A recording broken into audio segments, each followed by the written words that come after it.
Assalamualaikum warahmatullahi wabarakatuh.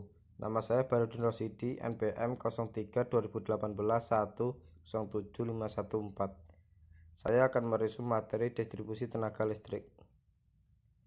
Yang pertama, sistem penyaluran tenaga listrik. Sistem penyaluran tenaga listrik dari pembangkit tenaga listrik ke konsumen, prosesnya bisa melalui beberapa tahapan, yaitu bisa disalurkan ke jaringan transmisi sutet langsung ke gardu induk. Dari gardu induk, tenaga listrik disalurkan ke jaringan distribusi primer dan melalui gardu distribusi langsung ke jaringan distribusi sekunder, kemudian dialirkan ke konsumen. Yang B, pengertian distribusi tenaga listrik. Sistem distribusi merupakan bagian dari sistem tenaga listrik yang berguna untuk menyalurkan tenaga listrik dari sumber daya listrik besar. Jadi fungsi distribusi tenaga listrik adalah pembagian atau penyaluran tenaga listrik ke beberapa tempat. Yang kedua, merupakan subsistem tenaga listrik yang langsung berhubungan dengan pelanggan. C. Struktur jaringan distribusi. Ada 4 struktur jaringan distribusi. Yang pertama, gardu induk atau pusat pembangkit tenaga listrik. Pada bagian ini, jika sistem pendistribusian tenaga listrik dilakukan secara langsung, maka bagian pertama dari sistem distribusi tenaga listrik adalah pusat pembangkit tenaga listrik. Yang kedua, jaringan distribusi primer.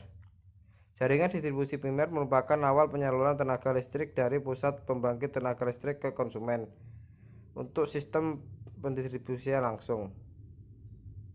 Yang ketiga, gardu pembagi atau gardu distribusi merupakan salah satu komponen dari suatu sistem distribusi yang berfungsi untuk menghubungkan jaringan ke konsumen. Yang keempat, jaringan distribusi sekunder adalah jaringan daya listrik yang termasuk dalam kategori tegangan rendah, yaitu rating yang sama dengan tegangan peralatan yang dilayani. Untuk yang D, konfigurasi jaringan distribusi sistem tenaga. Berdasarkan konfigurasi jaringan, maka sistem jaringan distribusi dapat dikelompokkan menjadi 3. Yang pertama, sistem jaringan distribusi radial. Bentuk jaringan ini merupakan yang paling sederhana, banyak digunakan dan murah. Yang kedua, sistem jaringan distribusi loop. Jaringan ini merupakan bentuk tertutup, disebut juga bentuk jaringan ring, karena susunan rangkaiannya membentuk ring. Yang ketiga, sistem jaringan distribusi spindle. Jaringan distribusi spindle merupakan saluran kabel tanah tegangan menengah yang penerapannya sangat cocok di kota-kota besar. Yang terakhir, pembebanan distribusi sistem tenaga. Pada sistem penyaluran daya jarak jauh selalu digunakan tegangan setinggi mungkin dengan menggunakan trafo-trafo step up.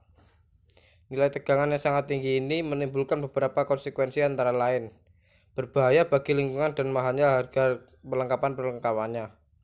Selain menjadi tidak cocok dengan nilai tegangan yang dibutuhkan pada sisi beban, maka pada daerah-daerah pusat beban, tegangan saluran yang tinggi ini diturunkan kembali dengan menggunakan trafo-trafo step down.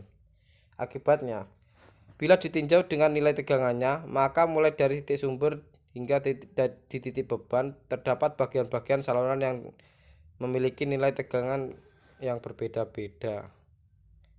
Sekian presentasi dari saya, kurang lebihnya mohon maaf. Wassalamualaikum warahmatullahi wabarakatuh.